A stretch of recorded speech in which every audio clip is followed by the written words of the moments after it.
Representative Kinner. Here. Representative Larson. Representative Schwartz. Representative Simpson. Here. Representative Stith. Representative Walters. And Chairman Nicholas.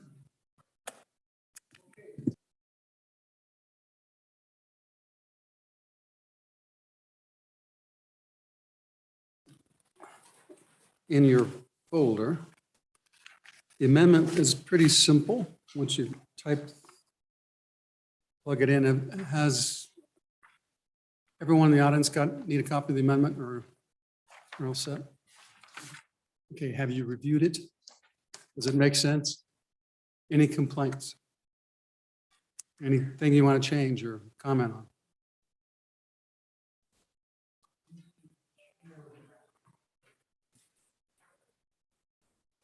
I'm not on the amendment, and I apologize. I'm just looking at it. It's on.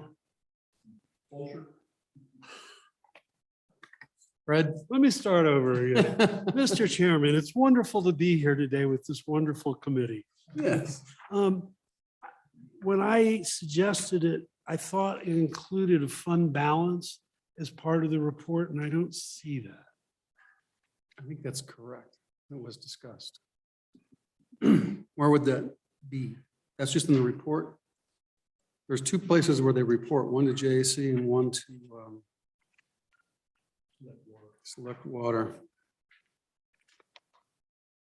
I don't know that we have to insert it because I think it's implied. If we ask for it, they'll have to do it. Yeah, I'm not, I mean, as long as we get the information, I'm not. Okay. Further commentary?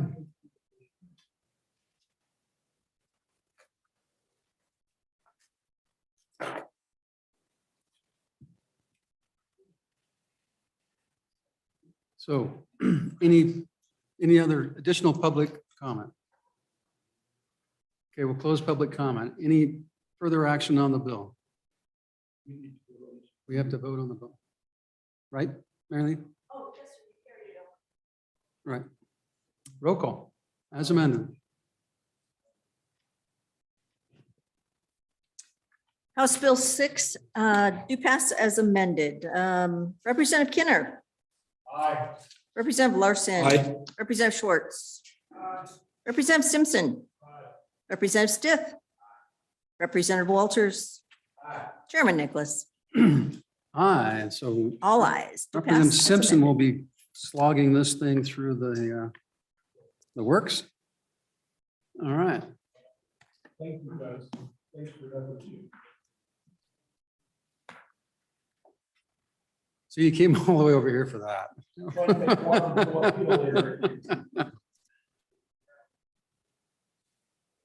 Okay, next order of business.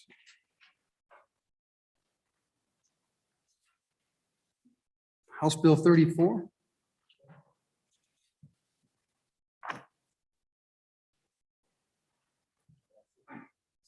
No, just there. Yeah.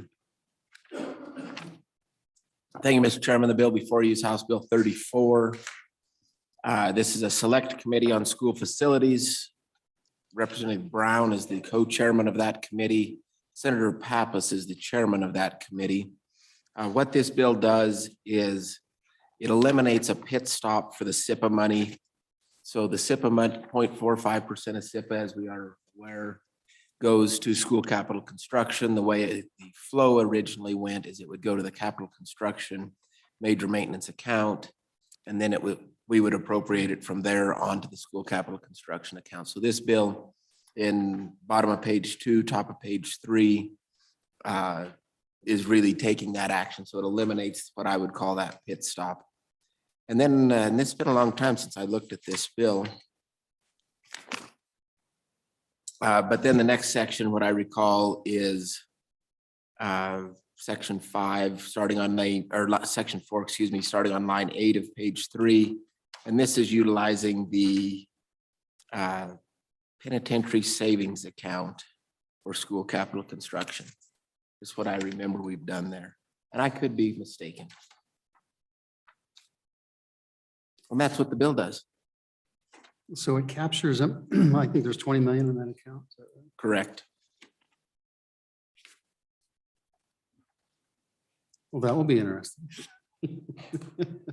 So, Mr. Go Chairman, ahead. so with respect to capturing the $10 million, that happens every year. So does that deplete the money for eventually replacing the penitentiary? I haven't penned this in. Does it capture the balance as well as what's transferred? Mr. Chairman, it captures the balance as well as, because that direction is in statute that the money goes into the penitentiary account. And so what this bill does is rather than get rid of the penitentiary account, it just simply on an annual basis captures it once it hits SIPA. So in the end, at the end of 2038, I believe it is, whatever the end of that penitentiary account is, when that action would end. And so every year it's just captured after the fact. So at the end of that time period, there will be no money left in the penitentiary savings account. Because good schools are better than good prisons.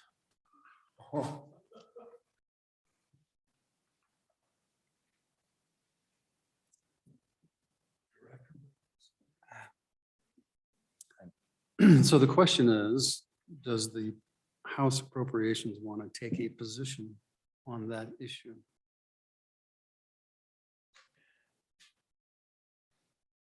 Mr. Chairman, as I recall, it was your bill or amendment years ago that established the penitentiary That account. was Representative Burkhart's bill. Oh, okay. Yeah. And I've tried to rob it numerous times already. And I think there's someone else out there who's going to try to rob it this year, besides this one. To me, it's more of the technique that they're doing it that I don't like. We got to just get rid of it. You know, as opposed to doing the sleight of hand, but that's a major amendment to this bill. So I'd be inclined just to kick it out as, and we could kick it out as a do not pass. But the problem is you've got the other components of the bill.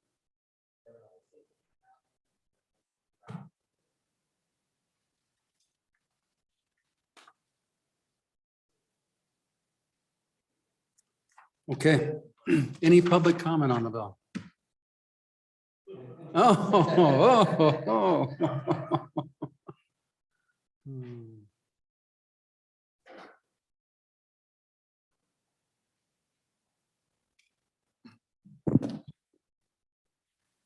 Mr. Chairman, committee members, my name is Dan Chan. I'm the Director for Department of Corrections. And thank Welcome, Director. Good to see you. You as well, Mr. Chairman. Thank you for giving me a moment to comment.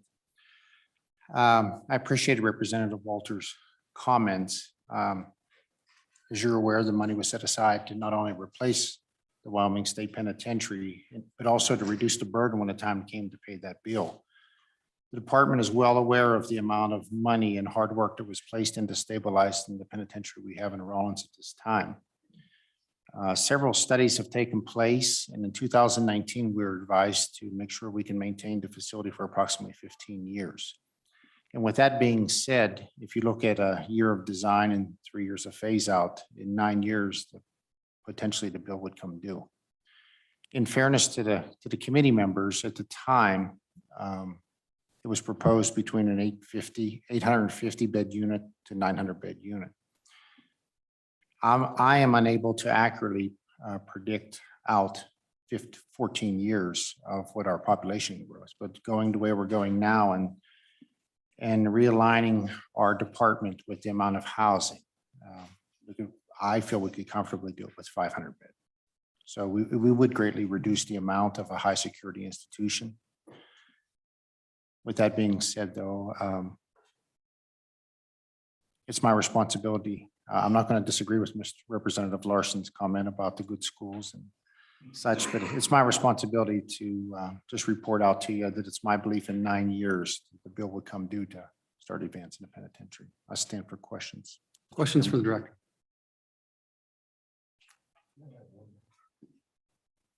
Director Shannon, as we talk about this, I'm trying to recall, do we even have I know that we had talked about a relocation north of Rollins for the penitentiary. I'm trying to remember if that was on state land up there, if we were going to have to acquire land. And then the other question I had of, do we have even a rough conceptual idea of how what a new prison, a new penitentiary should look like? Have we done any rudimentary design or anything of that nature?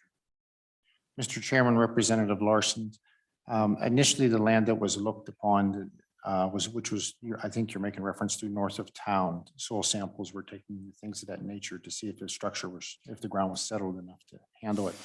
That was private ground. My understanding was that was switched to state lands. That was the best that I understand it. That land was transferred over to state land. So it was a no cost transfer of land.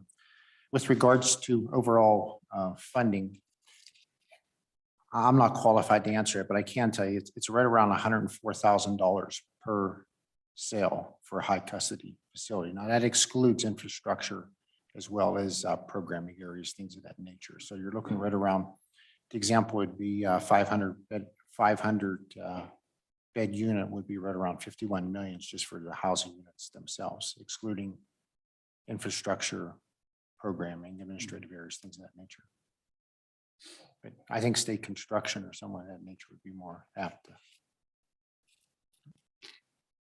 Thank you. Thank you. Further questions for the director? All right, thank you. Thank you for being here. Thank you, Mr. Chairman. Any other public comment? Any other public comment? We will close public comment. We have a motion on the bill. Moved by Representative Walters, seconded by Representative Stiff. No, I'm not seconding.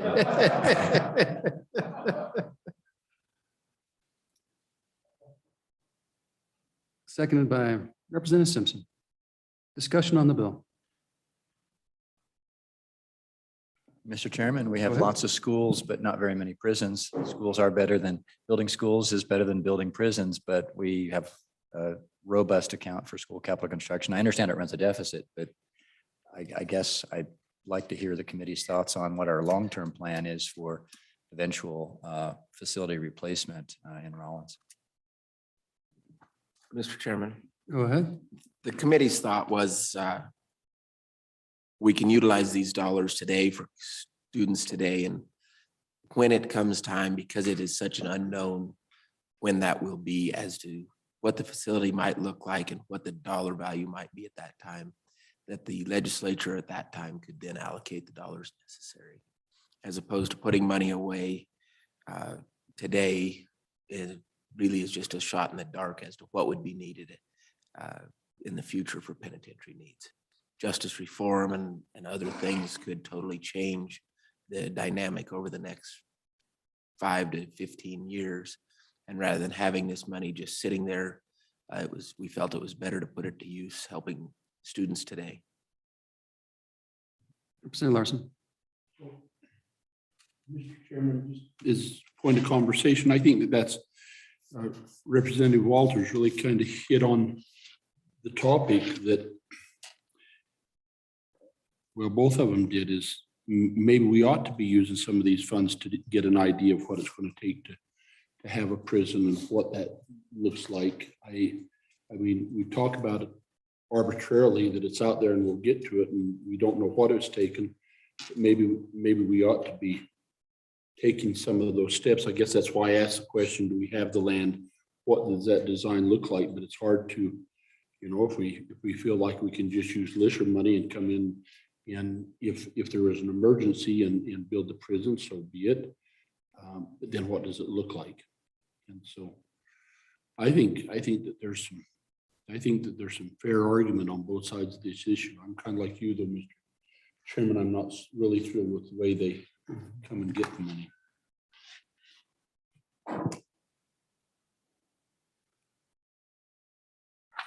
Okay. Any other comments on the bill? Mr. Chairman, so correct me if I'm wrong, but when we started this account, the situation at the prison was fundamentally different. And we were thinking it would be a more immediate problem. And given the current situation, I'm inclined to agree with Representative Walters that leaving the money sitting at the moment is probably not the most efficient use of our funds. That we, as we investigate the prison issue, we can do a better calculation of how much we need and when we need it. So I'll support the bill. Okay, any further comments? Seeing none, roll call.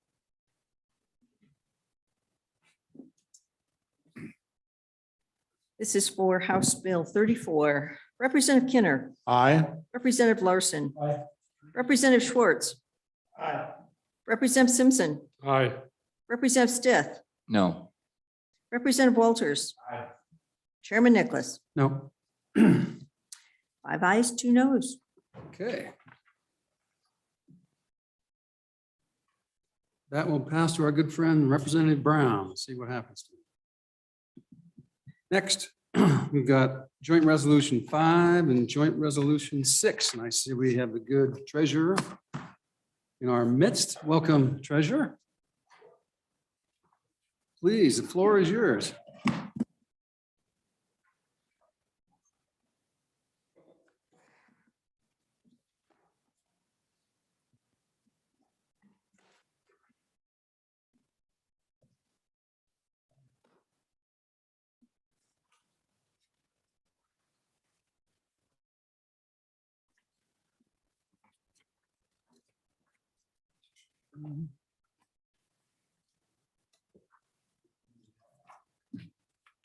Five.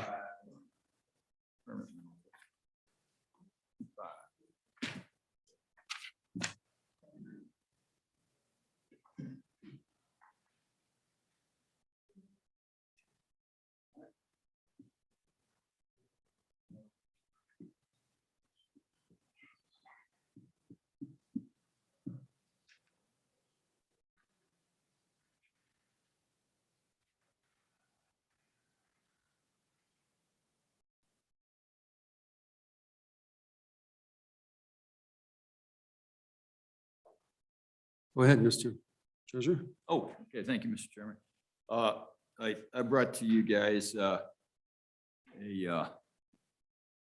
some amendments that we've been working on the last few days here. I think we got the language fairly well cleared up. We did have a opportunity for my Don, Katie, and myself to talk to MHP a little bit about accounting in these areas. I think MHP described it as in-kind transfers 2.0. So there's some language here that may need some, I think some maybe a little bit of work around the realized and unrealized gains part. Give the legislature more flexibility, but we'll have to figure out whether or not just giving you flexibility will allow you to do what you currently have in here. So I think it's, I think in that area, more flexibility we can have in the Constitution for you guys, the better, because once it's in there, then everybody's hands are pretty well tied about the different ways to account for it. So, I did get a hold of RBK, and Josh is going to get our accountants in touch with Utah's accountants, because they've done this for about 5 years. So just kind of, it's just to make sure that as we move forward, we know what all the requirements are going to be. So you guys know what you're actually working on. With that, Mr. Chairman, I'll go on. And I don't have lines on this, but the First Amendment was to be invested by the state treasurer at a portfolio level of risk. That's exactly what we do now as far as you guys putting that risk portfolio together. We go down on the other one, on the next So one. with regards to that, what's the purpose of putting that in the Constitution? Just to make it clear about, essentially what we're doing with the risk level now. So, and how that's done. I think to a certain extent, would have some limitations on the legislature from directly investing earnings, more or less like the Occidental Petroleum thing, or saying to the whoever's investing the funds that you're going to go out and buy IBM and Google, and you're going to sell tobacco stocks, or you're going to buy tobacco stocks, or you're going to buy oil companies, or you're not going to buy oil companies. Wanted to try to get the direct involvement in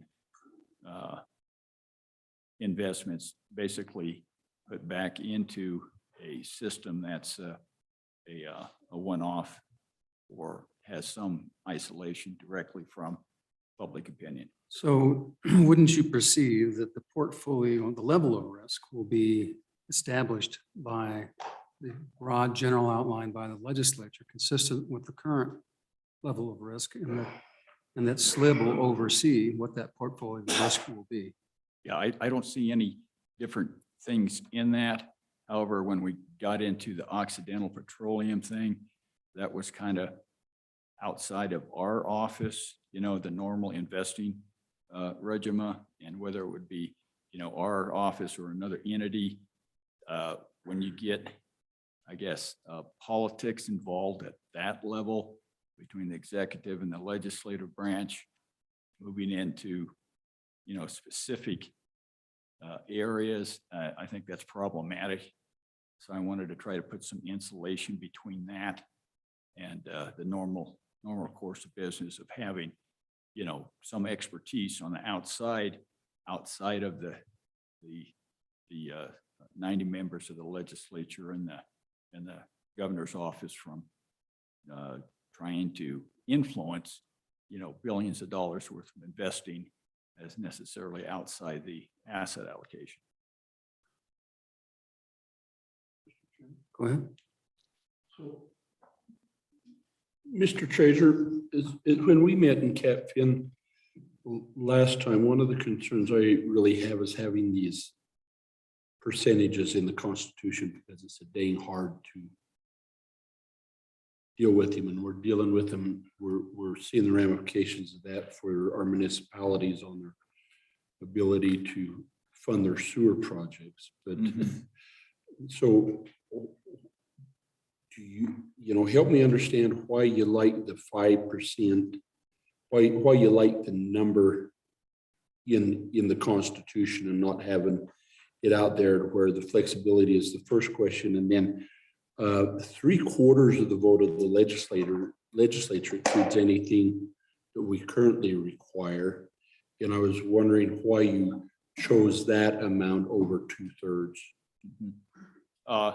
Thank you. Those are both good questions. Let's look at the why you have the 5% in there. And as it's currently written now, essentially what you have is another LSRA account that's authorized by the Constitution, because there's no constitutional caps involved at all. And so it's essentially just another spendable account. Right now, it's going to be 1.7 billion in the PMTF, or add another 400 million if you roll the reserve fund in there, or $2.1 billion. And with no constitutional constructs or caps, essentially you really just have another LSRA. So at a majority vote, that the legislation, basically the legislature may, say, hey, we need to put another $1 billion into some capital construction project or whatever special interest project that might be out there, and essentially make an appropriation directly out of that spendable account. So there's nothing that would prohibit that. And I think that's necessarily, I don't think that's what your guys' intent would be, this legislation, to go out and raid the whole thing or a great portion of it and get us right down to the corpus. That's basically, those are things that you have in the LSRA, but I don't think that this account, the spendable account, separate earnings account, should be treated like the LSRA. And I think there need to be some sideboards in there.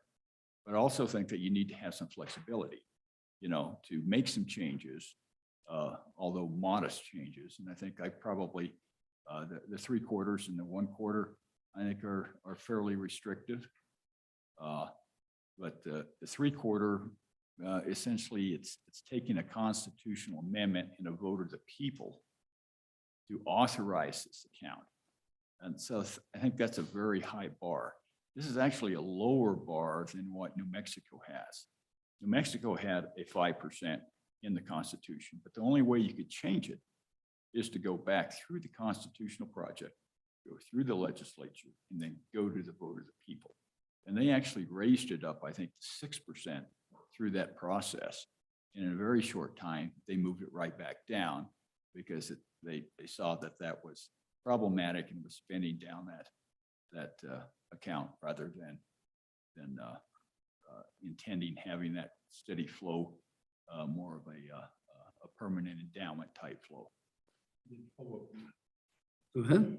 And then over the course of this interim, being a little bit new to the committee, I may not have the greatest understanding of that, but I thought one of the benefits of going into an endowment model is that you take that, you have the corpus sitting there in Violet, and you take those earnings and you bring them over to this other fund. And the legislature then has the ability to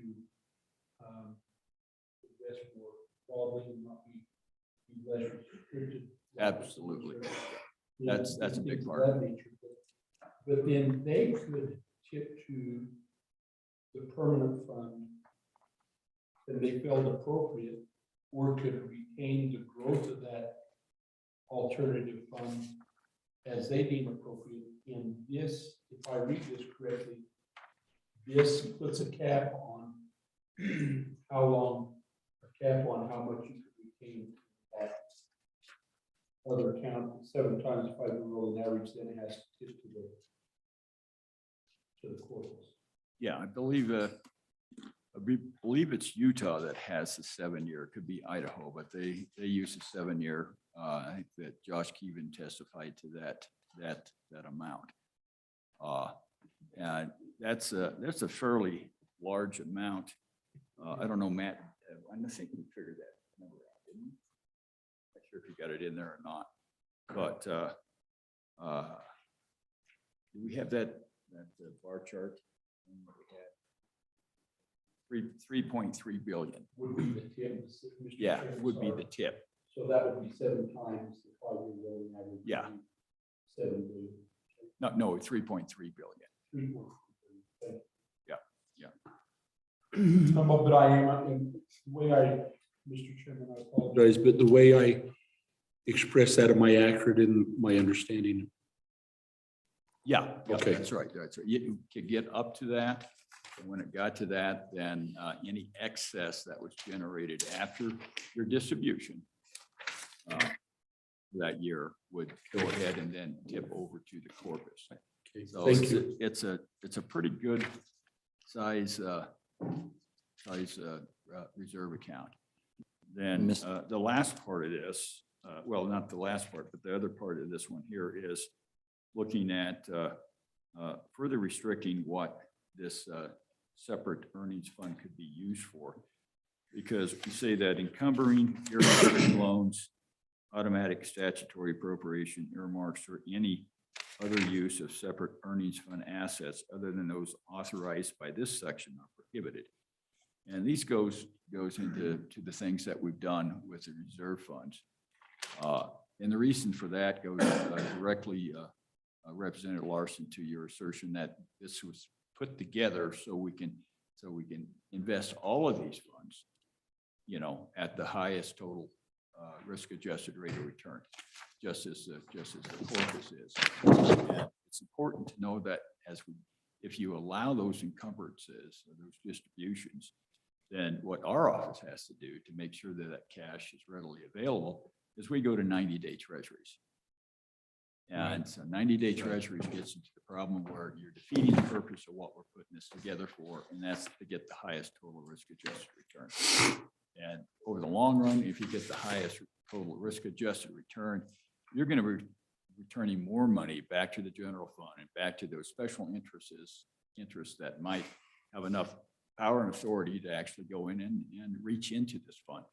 So we're looking at the long term here, and that's to get the most money back to the state over the long term and to get the highest total risk adjusted return. So that's why that part of it is there. Then the last one is that we did put a cap on the loans to the political subdivisions. And I would say that, you know, if that is a fairly narrow restriction, we do still have a lot of public purpose investments that necessarily, I don't know if they qualify for loans to political subdivisions, but I think they probably do from, you know, if they're the water districts and things like that, those are political subdivisions of the state. So, and that basically, I think goes to the point where $1 billion is I think where we have it statutorily controlled at this time. But this essentially, I think, puts the statute into the Constitution. So we do have that modest restriction, I guess, for funds are there. And I think it's important because that was part of the original Constitution, is to have that authorization and that ability. So I don't think you want to take it all the way out, even though that we're trying to get the total, you know, long-term total return. So we did put a cap on it. Those are the things that we're kind of looking at if we're going to put some sidebars on, and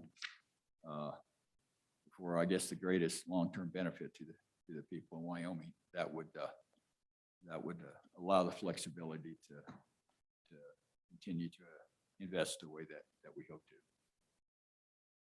to. Okay. Anything else? We'll get back to you on what the accountants look like. I'm trying to, we're, you know, just kind of trying to come up with the realized, unrealized gains. We're really trying to really distribute the assets across, I think, a total market value, and be able to liquidate assets on the spendable side. Because you don't really just liquidate the unrealized capital gains over here. You liquidate a value. We actually credit a value of what those gains are over on this side. But over on this side, you actually have the whole asset pool. So, you know, so like if you sell $100 million worth of stock, you know, you actually sell everything and you generate that $100 million as you would an endowment. So trying to separate and account for the unrealized gains, I think it's that we're really accounting for a value of the unrealized gains to be placed in that separate pool. We can come up with a language right now, Representative, but I think that's where we're going for in the long run as far as how it would be implemented. Because otherwise you're in the same place that we are now. If you sell that asset and you're only stripping off the unrealized capital gains, that's exactly what we can do right now. And we're trying to get away from having to sell $1 billion worth of stock to gain $100 million worth of spendable revenue. So I think and that's something where if we can, and I guess have your LSO staff plan on this, we can give the legislature, you know, the authorization to create a spendable account, you know, or something, the easiest way and the less complicated way. But I don't know whether or not that just giving you guys that authorization to create that structure, or whether we have to put it in the Constitution. We got to put it in the Constitution, not leave it in your hands, Mr. Chairman. We've got to have a lot of thought about it because we just do. And so that's why we're reaching out to the accountants in Utah and the other states that have already implemented this for a good deal of time, and to find out if there's anything there, reaching out to RVK, getting that background. But we're going to, you know, continue to press Josh. You know, this is one of Josh's highest priorities. So we're wanting to make sure that we've got, you know, all the I's dotted and T's crossed, and and get all that information to you so you can make a good decision. Representative Stiff. Mr. Chairman, Mr. Treasurer, with respect to the suggestion that we put in the Constitution that the distribution shall not exceed 5% of the 5-year rolling average of the permanent fund market value, doesn't that potentially create a distortion if we had a period of high inflation? So if you had 10% inflation every year for 5 years, and you're trying to do your budget in year 6 or year 6 and 7, it seems that handcuffing the distributions to 5% might prevent the legislature from doing something that might be reasonable under the circumstances, because your 5-year rolling average would be distorted. Okay, well, I guess how it would most likely work, and let's put our crystal balls on, I guess, our desks and look at it at 10% inflation for 10 years. Well, as inflation goes up, the value, not the nominal value of your underlying assets are going to go up. They're not going to be worth as much because you won't have the purchasing power. But if you got a basically 100% increase over 10 years, and you had a stock that was $1,000, more likely than not, that stock, depending on what it was, it would go up to $2,000. And so the 5% would be 5% of 2,000 rather than 5% of 1,000. And so as it goes up, those underlying values increase. And so you have the relative same effect as you do with 5% of capital. Mr. Chairman, follow up? Go ahead. Well, yes, your asset values are going up, but if it's a 5-year average and you've got years of 10% inflation, then your first year in that 5-year period is going to be a lot lower than your valuation at the end of the 5th year, resulting in perhaps an effective cap, not a 5%, but an effective cap of what amounts to 4% or 3.5% even. And the steeper the inflation is, the worse that distortion gets over time. So that's. Yeah, and that's one of the other reasons why you have the guaranteed tip back is to help with that inflation factor over the 7 years. And it's really if in a market that's going down, which will probably go down before the inflation effect of going to your assets kicks in and brings the value of those up, it would actually be a muting effect, in the next 2 to 3 years, the longer the rollout period is. Because if you had a 3-year going into this downdraft, you're going to pick up the downside faster.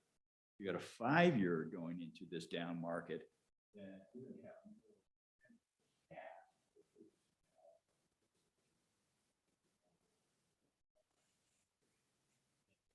that as it starts kicking up. And so that's why you have the rolling average. So you can mute the downsides and the upsides.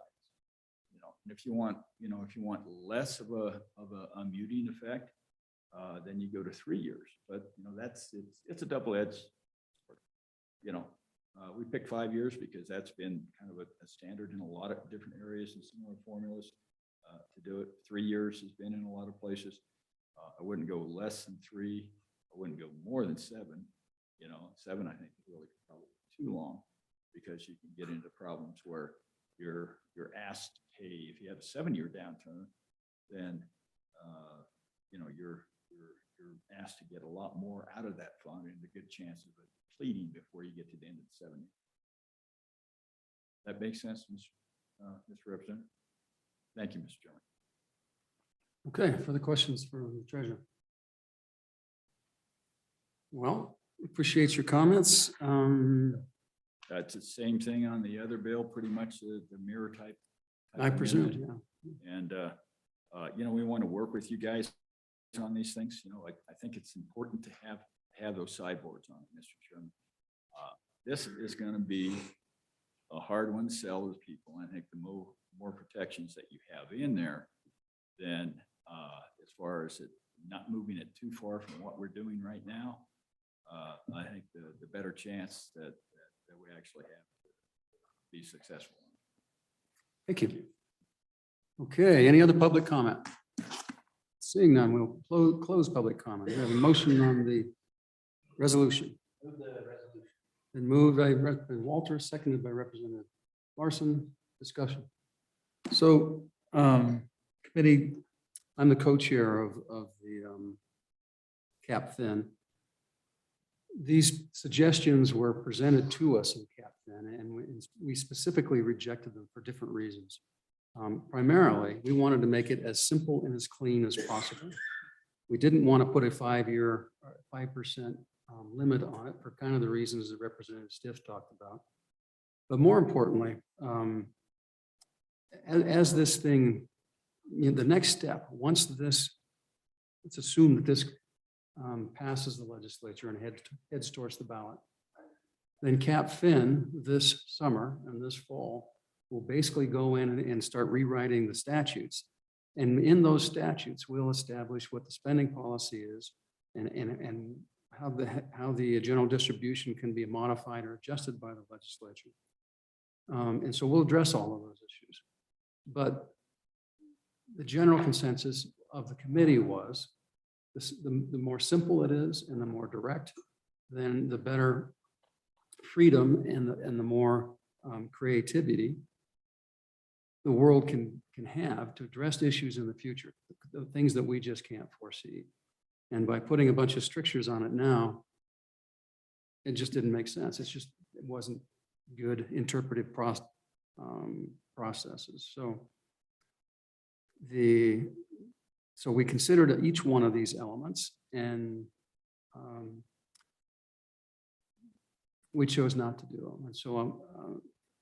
And so now the treasurer wants to come back and modify it in a day between now and then. We don't have an opportunity to present this back to CapFin and go through all the folks and the professional testimony that we took. And so we're basically kind of going back to square one for where the committee was 2 months ago. So there's an opportunity to amend this on the floor if that's the other folks' desire. There was a little bit stronger desire to put some type of percentage cap on it on the Senate side than there was on the House side. And I've continued to have those discussions, particularly with Senator Hicks, and what those numbers would be. And even those numbers, we couldn't come to a consensus on it, which was one of the reasons why we decided not to do it, because we can't reach a consensus on the numbers. And more importantly, the ability to work with the treasurer and treasurer's office through the whole course of the biennium to work out a statutory mechanism that does what addresses the treasurer's concerns, because by any means, none of us want this to turn into something that's going to go outside the standard portfolio management of the treasurer's office, like what transpired, when trying to purchase 100 million acres through a separate process. To me, that's not even a realistic consideration. We want to make sure that there also is some startup issues and cost issues that relates to this, because to effectuate this, we're going to have to build up the account over time and probably have a mechanism that we will have to develop. Because as we start assessing these funds and building the account for that we will be working from to operate, we won't be able to fully expand and go to an endowment model because the fund won't be large enough. So we're going to have to develop a kind of a step or incremental approach to how we manage the funds and how we spend those funds. And that could be 2 years, it could take 10 years. It just kind of depends on where the markets go. So there's just lots of complicated issues that we'll have to address. Thus, because we know that there's a lot of complicated issues, we want to keep this amendment as simple and as direct as possible and as easy to explain as possible. So there are lots of good thoughts and ideas in this, and I'm sure that we will incorporate some of these in the statutory process as we proceed. So appreciate your comments and your explanation on it. Any comments or amendments to the resolution? Question on the group. Seeing none, can we take a roll call, please? On the resolution. This is on House Joint Resolution 5. Representative Kinner, Aye. Representative Larson, Representative Schwartz, Representative Simpson, Aye. Representative Stiff, Aye. Representative Walters, Chairman Nicholas, All right, all ayes. okay, let's go on to House Joint Resolution 6. And Mr. Treasurer, I presume you have the same comments, same types of corrections you'd like to put into this as well.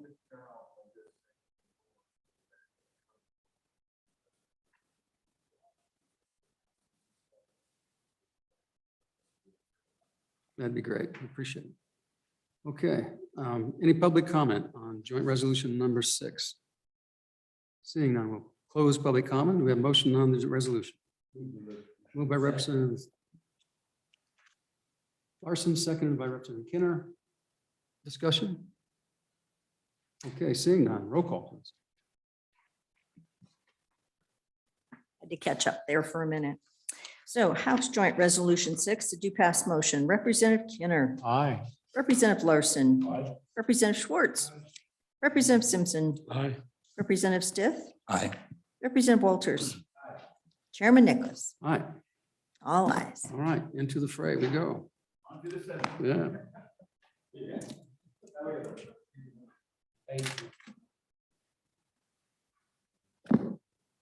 Anything else for today? So, okay, we'll adjourn.